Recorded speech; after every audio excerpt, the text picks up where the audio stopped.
Let's talk about it. Today I have the privilege of having a special guest, Dorris Ellis from Freedmen Town, and she's going to tell us some of the things that's been going on. And I know we need to know more about our history, so do you want to tell us more about Freedmen's Town?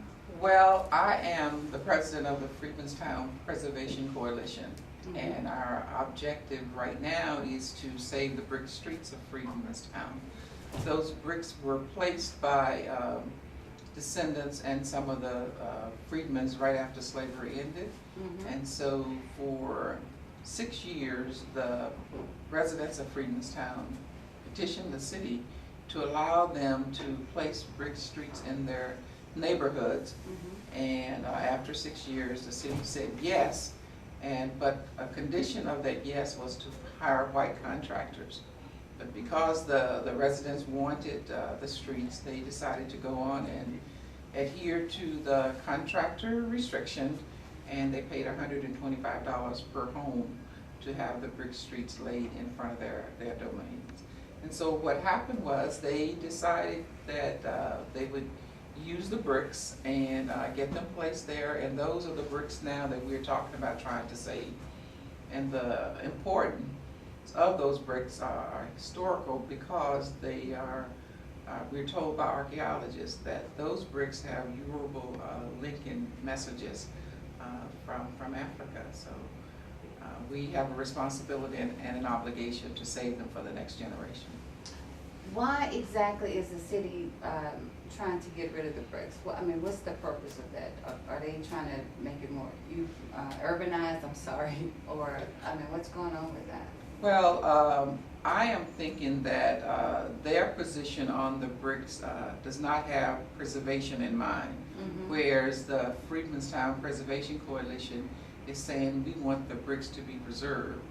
There is a need in Freedmen's Town and throughout the city to take care of our infrastructure. And the infrastructure in the 4th Ward area is in need of repair. But instead of the kind of drilling and technology that the city is proposing, we are saying no, let's preserve the bricks and use the technology called micro-tunneling and place that infrastructure under the sidewalks. Why under the sidewalks? Because as we all know that water lines and pipes will break in the future, and if they're placed under the streets, then the Public Works Department will need to go back and repair under the streets, again disturbing the brick streets. And so our goal is to try to get Houston to see a better way of doing it and try to use the best available technology that's out here. Okay, so have you talked to the mayor about this at all yet? I've sent a letter to the mayor, not directly. We're trying to work a meeting right now. We're working to try to schedule some dates to discuss it. The problem is the city voted on it, and all of the city council persons voted. So it was a unanimous vote to destroy the history in Freedmen's Town. And therefore, we formed the Freedmen's Town Preservation Coalition and said, wait, they obviously did not know the historical value of their vote and what they were possibly destroyed. And we are trying to let them know also that there's an opportunity to make it into a historic tourist district because there is none other like it in the country. And so this could be a place where individuals will come and touch and feel and have discussions about what the innovations and the various interventions that the freedmen's made right after slavery. They came with something even as they came out of enslavement. What year was Freedmen's Town developed? It was right after slavery, 1863, 1865. They came and they had to go someplace, you know. In Texas, they did not, well, the word did not come that the slaves were freed until like 2.5 years later. And so they got there in 65. It probably came, it's just they didn't want to give it to Somebody us. just held on to it a little bit longer. They held on to that information just a little while longer. Okay, so for those of us that are not familiar with it, it would be nice if you would, go out to Freedmanstown. Yeah, they should walk on the streets of Andrews and Wilson so that they will know, and maybe they can identify or at least know that I walked on the passageways that those individuals placed. And that's our history. Our history is African American, but it's America's history, it's the world history. Because regardless of where we go in the world, the descendants of Africa are there. So we just need to embrace it and make it a place, a destination for folk to come right here in our town to make it something wonderful. I bet if we took a poll of how many people actually know their history, that we would come up short because it's not taught in schools. It's not something that we can just look back on and embrace. I was appalled when I first started teaching and we had, Black History Month, and the fact that there was very little Black history that's taught in that month.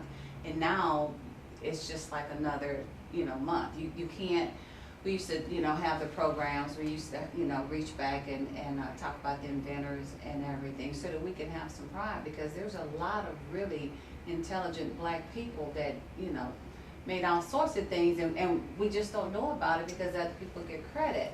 So we don't know our history, and now the way things are going, it's like we need that pride. We need to know where we come from. We need to have those, roots right there for us to embrace. So I think it's wonderful that you guys are trying to save it, but it's kind of deplorable that they're trying to take it away like they've taken away so many other things. Well, their unanimous vote provides an opportunity for us to teach.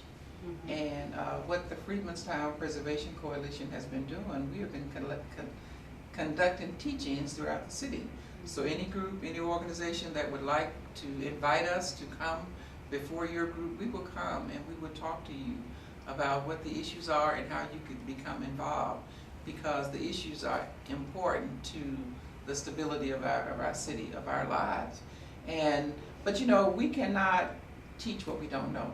That's true. And sometimes we're lacking because we just fail not to know. And there comes with that an opportunity. So on the flip side of every problem is an opportunity. So we take that problem and say, okay, let's create the solution for it. And that's what we're trying to do in preserving these bricks. We're trying to create a solution so that the city can create something in the future that will long surpass us, just as those bricks have been there for over 100 years. And we can do it if we work together to make it happen. Okay, so for the listeners that are watching today that want to do something, what can they do to help? Well, they can, one, come to City Hall on the 18th, because we will be at City Hall on the 18th and at 1:30, and we are going to wear this t-shirt, or you're going to wear your black and white, okay? That's our uniform. We are going to have Preservation Sunday 2 on the 17th at 6 o'clock at Andrews and Wilson Street in 4th Ward. Come down and be a part of that rally, that celebration. They could also write letters to their city council persons. They can come and speak to their city council person. They can talk to their city council person. The good thing is all of them voted for it, which means you can stand up and say, hello, I am Dorris Ellis from District K, or District B, District D, and talk to your council person about the merits and the value of preserving that instead of restoring it. Because restoration will mean tearing it up. It will be destroyed. The preservation aspect is not there. And this is a historical district on the National Register, and that's what's important. Been there since 1984.